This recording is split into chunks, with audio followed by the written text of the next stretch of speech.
Hello everyone, अस्सलाम वालेकुम। Hope आप सब ठीक ठाक होंगे। लेट नाइट व्लॉग में आपको खुशामदीद कहते हैं। बहुत सारे लोगों को पता होगा कि पाकिस्तान के अंदर आज शाम को कराची के अंदर एक पुलिस के ऑफिस के अंदर कुछ दहशतगर्द जो थे वो घुस गए थे और वहाँ पे एक ऑपरेशन जारी था।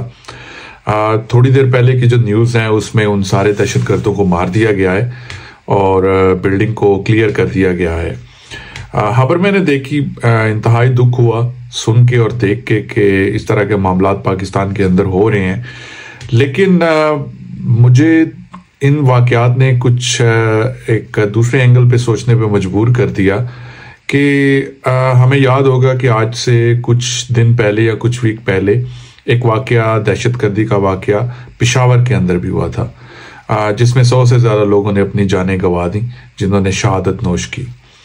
इतना बड़ा वाक़या पाकिस्तान की हिस्ट्री के अंदर शायद APS आर्मी पब्लिक स्कूल के बाद शायद ये दूसरा एक ऐसा वाक़या था जिसमें कैजुअलिटीज़ के नंबर इतने हाई थे। What I was expecting actually कि इस तरह के हादसात के बाद, इस तरह के मामले के बाद, इस तरह के हादसे के बाद पाकिस्तान की जो एजेंसीज़ हैं वो बड़ी प्रोएक्टिव होंगी और डिटेल के अंदर वर्क कर रही होंगी और ऐसे अनासर जो पाकिस्तान के अंदर दहशतगर्दी करने की कोशिश कर रही हैं उनका सुराग लगाने के ऊपर लगे होंगे और उनको पकड़ के और उनको कैफरे करदार पहुंचाने तक लगे होंगे।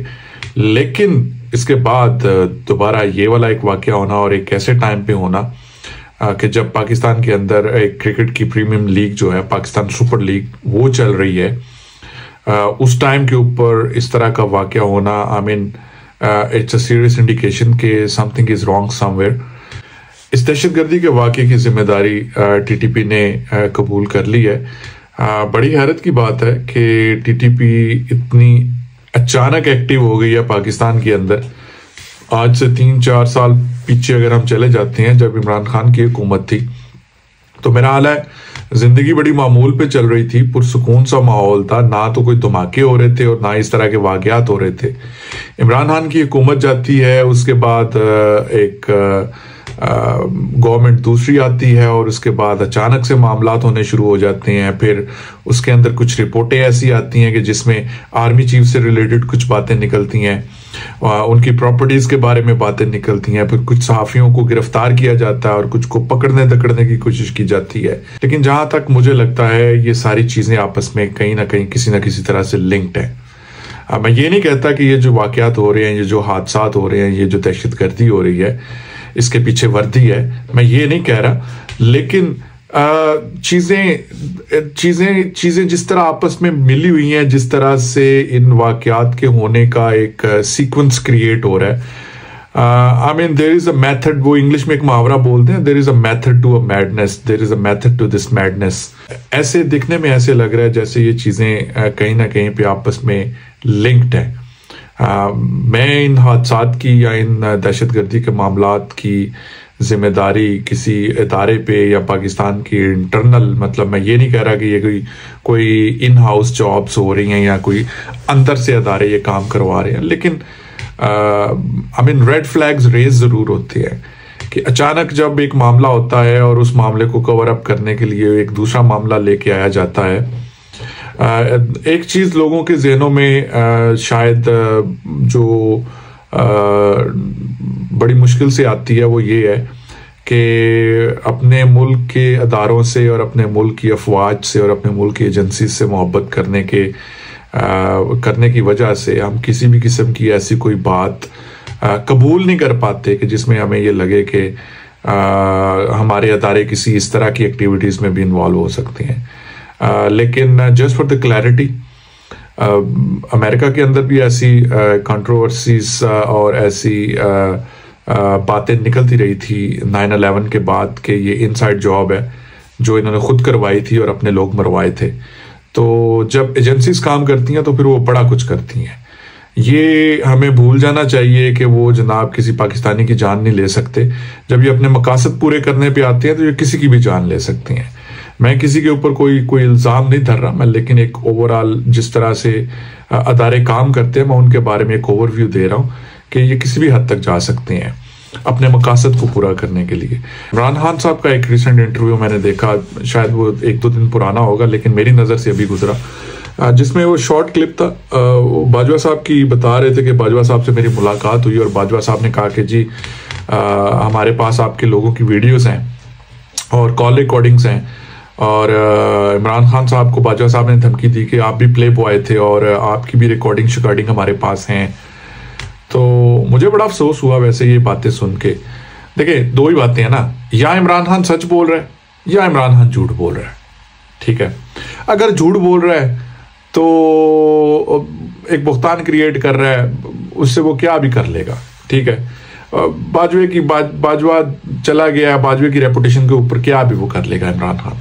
लेकिन अगर ये बातें सच हैं तो फिर बड़ी अलार्मिंग है, इतनी अलार्मिंग है कि कोई भी सेंसिबल बंदा पाकिस्तान के अंदर जो अफवाज पाकिस्तान से मोहब्बत करता है उसको ये बात समझ लेनी चाहिए कि ये लोग एक आम आदमी को इंसान समझते नहीं है। मतलब आप लोगों को पाकिस्तान की अवाम जो है अपने टैक्स के पैसों के साथ आपको पालती है अपने मुल्क की हिफाजत करने के लिए, ना कि आप पॉलिटिशियंस की कॉल रिकॉर्डिंग्स करें, उनको ब्लैकमेल करें और जहां पे उनको मैनिपुलेट कर सके और जहां पे उनको यूज कर सके आप उनको करें। बातें तो बड़ी देर पहले भी हम ये सुनते आए थे, बड़े अरसे से हम ये बातें सुनते आ रहे हैं कि पाकिस्तान के अंदर एक चिड़िया भी पर नहीं मारती एस्टेब्लिशमेंट की मर्जी के बगैर, लेकिन ये बातें अब सच होती हुई नजर आ रही हैं।